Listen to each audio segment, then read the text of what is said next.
화려한 현악기 소리. 우리는 현악기가 내는 소리에 감동받지만 그 소리가 탄생하기까지에는 우리가 모르는 수많은 땀과 노력이 숨어 있다.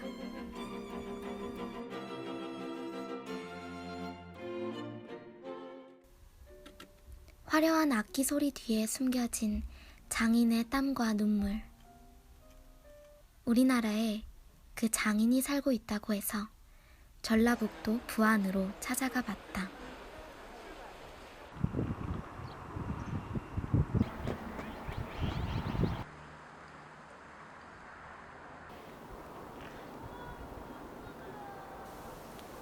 농사꾼인 아버지는 집공예, 나무공예, 제주꾼이었다. 그런 아버지 곁에서 나무 깎는 것을 보며 자란 그는 공부는 늘 관심 밖이었다. 그는 바람소리, 파도소리, 나무 냄새를 찾아 홀로 떠나곤 했다. 그리고 1999년 그는 그의 인생을 통째로 바꿔버린 이탈리아로의 여행을 떠난다. 국비오는 작은 소도시입니다. 근데 그쪽에 국립제작학교가 있는지를 사실 저는 몰랐고 처음에 여행을 갔다고 그랬지만 국비오에 그런 학교가 있다는 걸 나중에 알고 들어간 거지 처음부터 제가 알고 간 건 아닙니다. 저는 원래 전에는 패션하던 사람이거든요. 그런데 악기 제작 쪽으로 돌아선 계획이죠.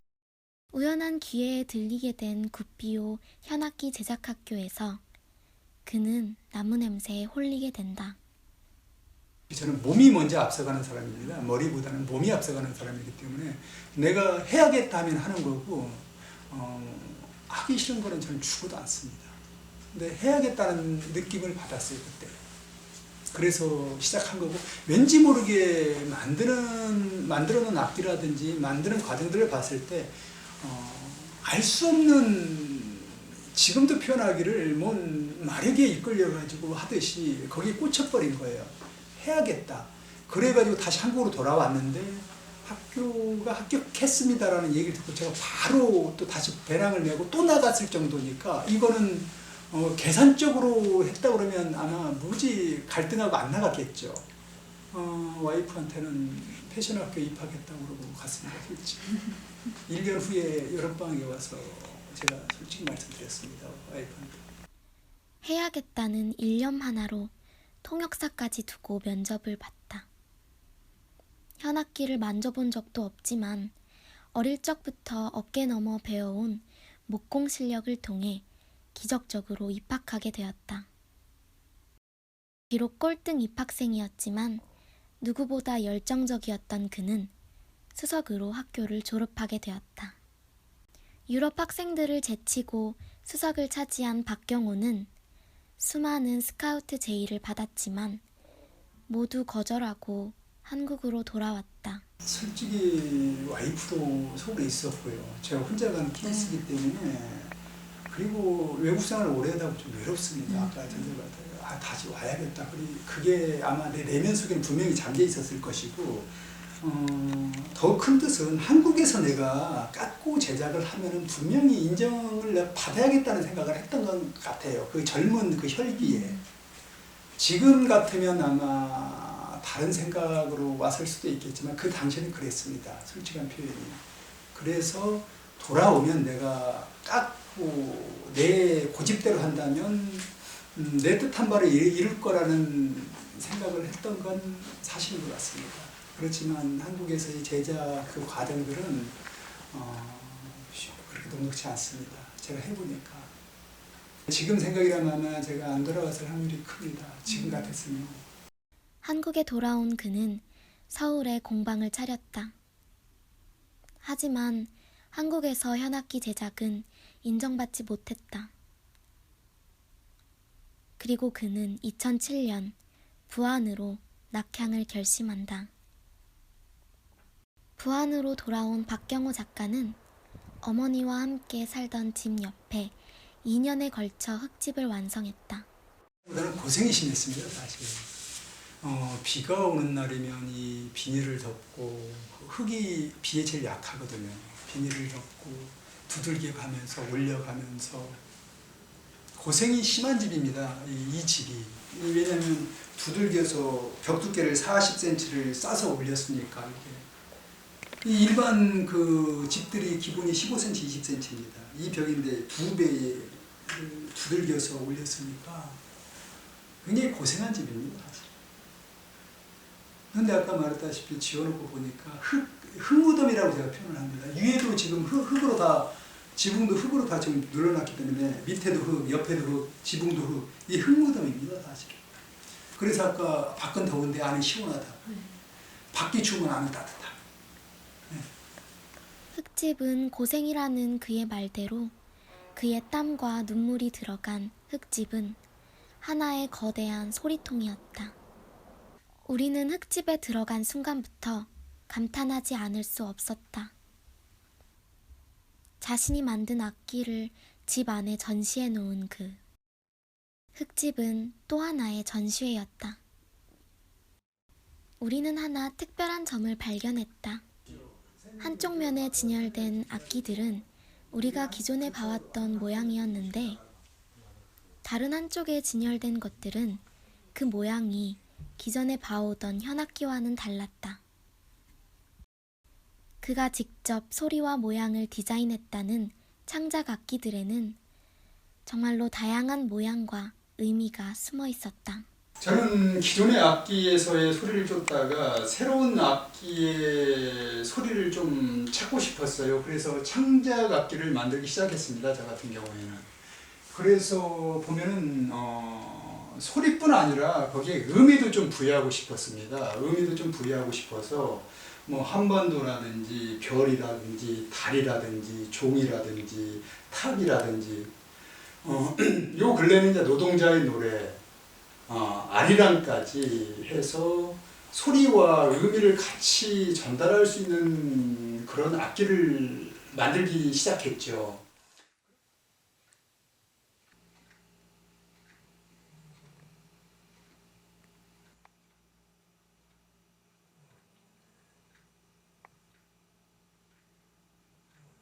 이 악기, 내 머릿속에서 내가 생각해내고 내가 소리를 디자인해서 만들어낸 악기를 창작 악기라고 합니다. 근데 대한민국에서의 창작은 죽어있다는 의미가 뭐는 거니? 이런 악기를 만들었을 때 연주자들이 와서 켜보고 거기에 대한 소리의 다양성을 서로 그 부분이 아직 이 문화 속에서는 그게 정착이 되어 있지 않습니다.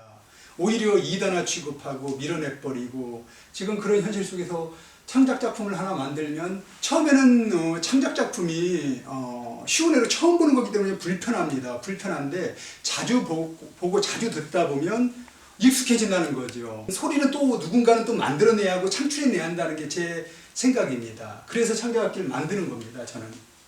그래서 좋은 소리가 무엇이냐라는 얘기를 자꾸 하는데 그럼 관념적으로 10명이 모여서 이 소리가 좋아 해서 8명이 좋고 둘이 싫다면 둘은 배제돼 버리고 사장된다는 거죠.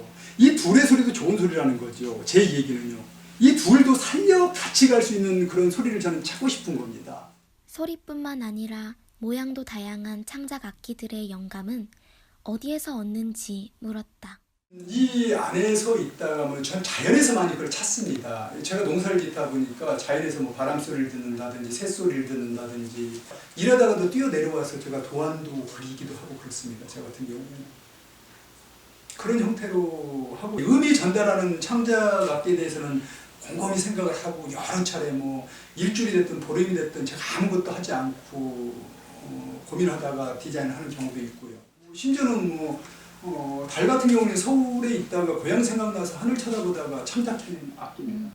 우리는 이 아름다운 악기들이 탄생하는 박경호 작가의 작업실이 궁금해졌다. 저도 아직까지 공방을 들어가 본 적이 없어요. 우리가 생각했을 때 최소한의 지켜줘야 할 공간이거든요. 전시회 준비로 악기 제작을 쉬고 있다는 그의 배려로 우리는 운 좋게 그의 공방을 볼 수 있었다. 흙집 바깥에 있는 계단을 올라가면 4평 남짓한 공방이 그 모습을 드러낸다. 그의 모든 작업이 이루어지는 공방에서 우리는 악기가 제작되는 과정을 들을 수 있었다. 제가 만들었던 악기들인데 도안들이 만들어지고, 그래서 그동안 이제 만들었던 악기들, 창작품들을 이렇게 먼저 도안을 해요. 도안을 해서 이 악기를 놓고 이제 만들기 시작하는 거죠. 이 도안을 놓고. 이게 이제 이렇게 도안을 만들었으면 다음이 이런 이제 모델을 이제 따내는 겁니다. 이런 모델들을 따내고 해서 이제 이 모델은 이제 구아르넬리 1734년산 이제 악기를 처음에는 이제 모방하기 시작하는 거죠. 처음에 모방을 하면서 그 두께라든지 모형을 가지고 이제 만들기 시작하는 겁니다. 악기라는 게. 이 모형이 만들어지면 다음이 이제 나무를 가지고, 이게 지금 이게 앞판나무고 이게 뒷판나무고, 앞판나무는 가문비나무, 전나무를 씁니다. 소나무가나무. 그리고 뒷판나무는 유럽산 단풍나무예요. 이 두 나무의 조합에 의해 소리가 나오는 겁니다. 악기는. 그리고 이제 헤드도 같은 단풍나무. 앞판만 가문비나무라고 생각하시면 돼요. 소나무라고 생각하시면 됩니다. 앞판.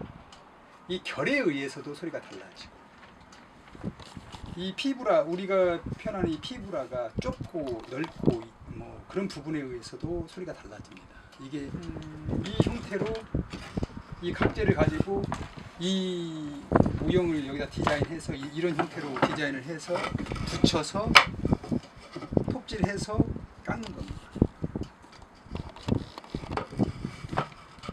이 형태입니다. 이게 틀입니다. 틀. 악기를 깎기 위한 틀입니다. 이게 제가 임의적으로 이 창작품이다 보니까 임의적으로 이렇게 제가 만들어서 지금 쓰고 있거든요. 그래서 위에다 얹혀놓고 깎는 겁니다. 그리고 이제 옆판을 만드는 틀이 있어야 악기는 만들어집니다. 이 옆판. 이게 지금 아리랑 틀인데 이 녀석 틀입니다. 옆판 틀입니다. 옆판 틀. 옆판 틀. 그죠? 사람이 손으로 깎고 만들고 하면 기간이 있지 않습니까? 근데 저 같은 경우에도 이렇게 만들어 놓고 줄을 거는 데 있어서 한 2년 잡습니다.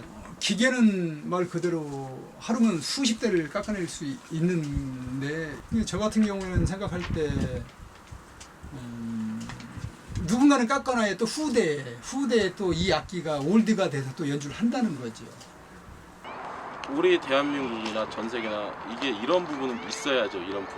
이런 분이 있기 때문에 인류가 지속되어 오는 거죠.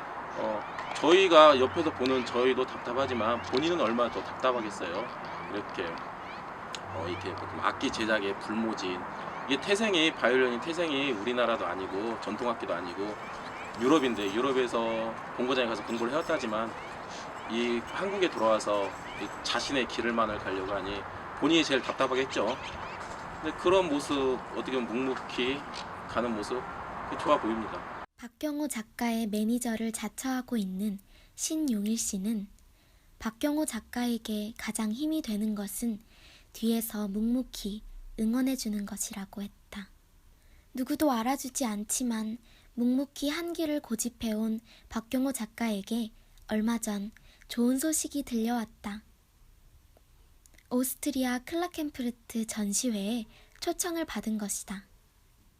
많이 망설였습니다. 왜냐하면 이 악기 한두 대가 아니고 10대를 가지고 혼자서 가야 한다는 그 부담감이 컸는데, 주위에서 이제 벗들이 이제 나서기 시작했습니다. 그래서 여기 이장님도 계시고, 한평에 박남일 작가님도 계시고, 제주도의 이순호 시인님, 저희 강원도의 그 김동균 목수님, 여기 가까이에는 부안의 서동진 원장님, 그렇게 저해서 6명이 악기 원정대를 꾸려서 그렇게 가기로 했는데, 저로서는 즐겁고 재밌을 것 같아요. 저는 음악을 즐기자는 그 생각이지, 뭐 이걸 자랑하고 내 악기가 최고다, 저는 그런 생각 전혀 없습니다.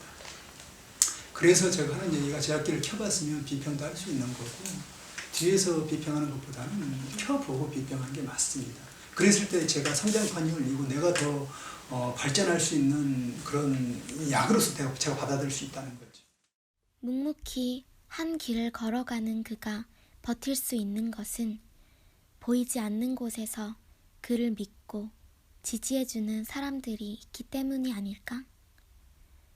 우리가 만난 박경호 작가는 소리에 대한 신념이 확고했으며 악기 깎는 것에 진정으로 행복을 느끼고 있었다. 그는 이렇게 말한다. 최고의 소리는 원치 않습니다. 새로운 소리입니다. 그럼 인간에게 있어서 최고라는 의미를 저는 받아들이지 못합니다. 저는. 최고가 된들 무슨 의미가 있을까 싶습니다. 저는 개인적으로.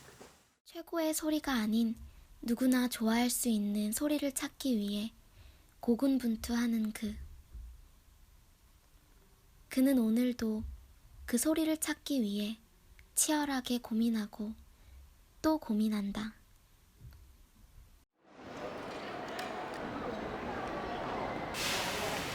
박경호 작가와 그의 든든한 악기 원정대 벗들이 인천공항에 도착했다.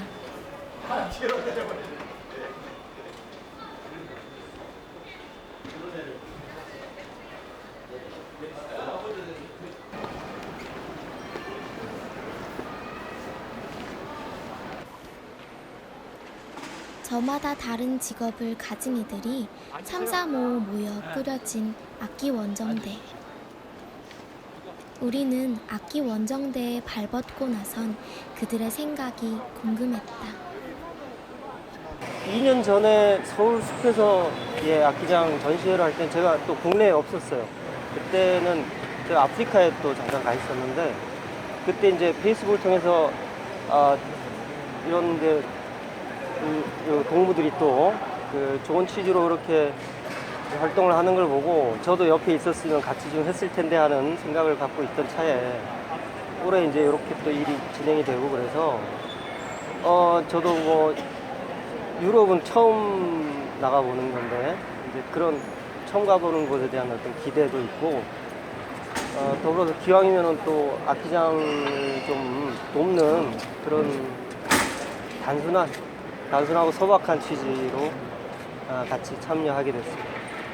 우리에게는 생소한 영역이지만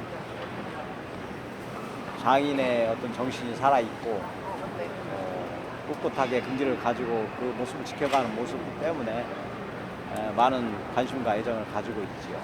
그런데 이번에 한국에서는 대한민국에서는 어떤 처음으로 외국으로 전시회를 가는 과정에 조금이나마 도움을 줄 수 있는 방안이 뭘까 하는 게 뭐 지금뿐밖에 없더라고요. 그래서 열심히 짐을 드리려고 따라가는 것입니다.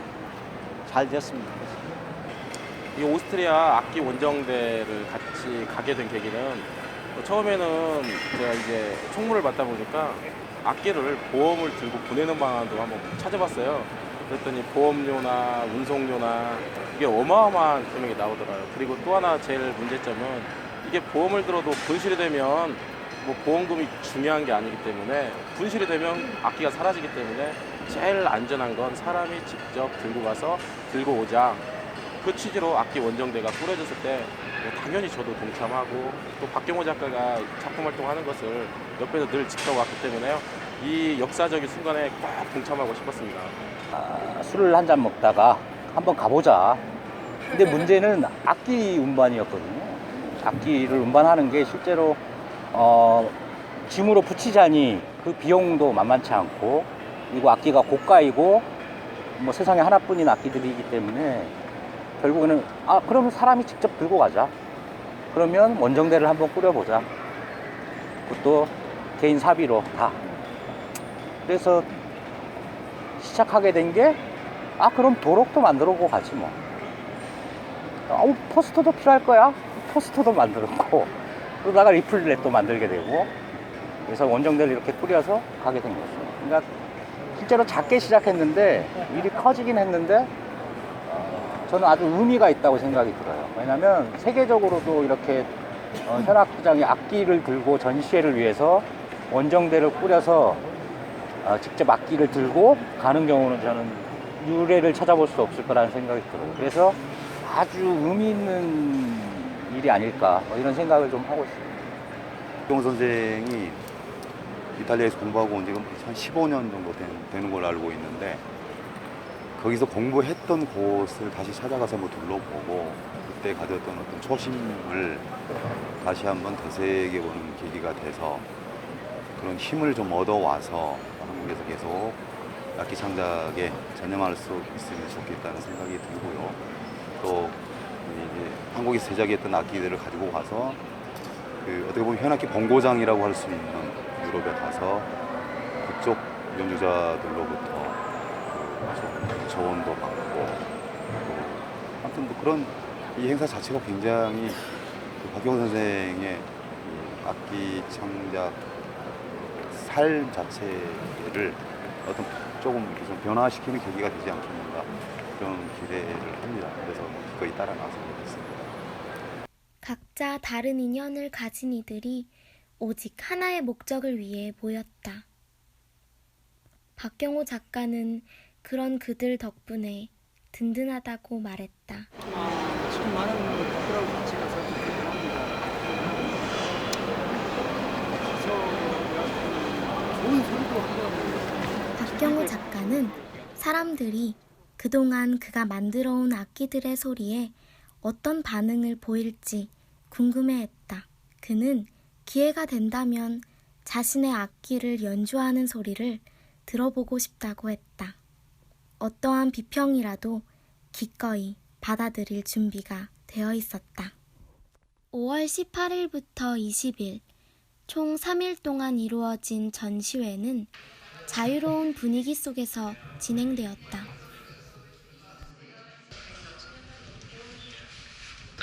And this, which is pointy here, so it can be. 이게 좀 높아요.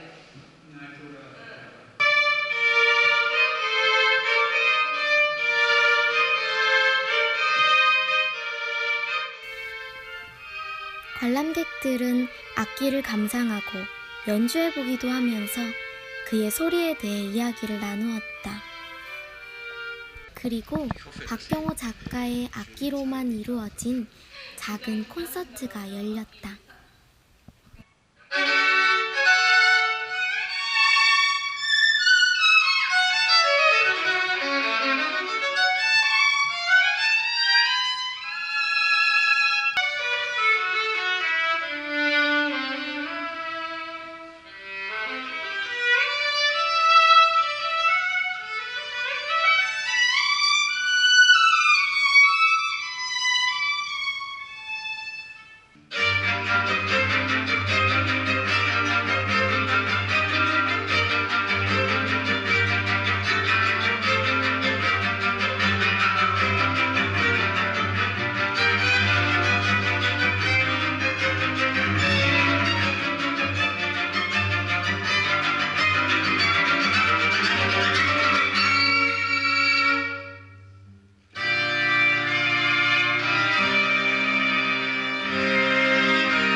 박경호 작가는 최근 남과 북을 형상화한 창작악기 아리랑을 제작했다.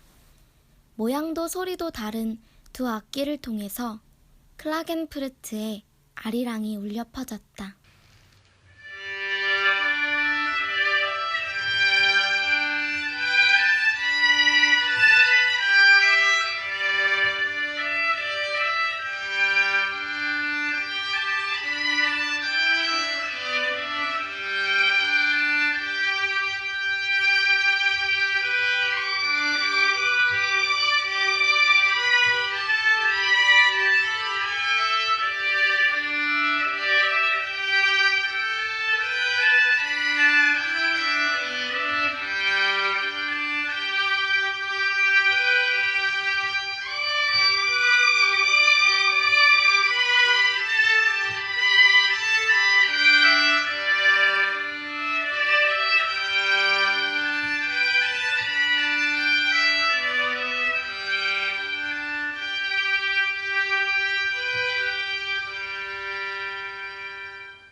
두 악기를 통해 울려 퍼진 아리랑 선율은 어딘가 모르게 우리 남과 북을 닮아 있었다.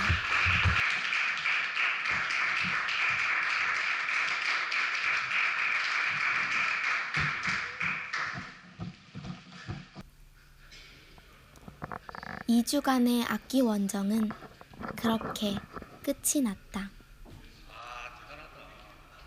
오스트리아 전시회를 마치고 돌아온 그의 모든 것이 제자리로 돌아갔다. 그는 다시 부안으로 돌아가 낮엔 농사를 짓고 밤엔 악기를 깎을 것이다. 그 누구도 알아주지 않는 이 땅에서 자신의 길을 고집하는 그.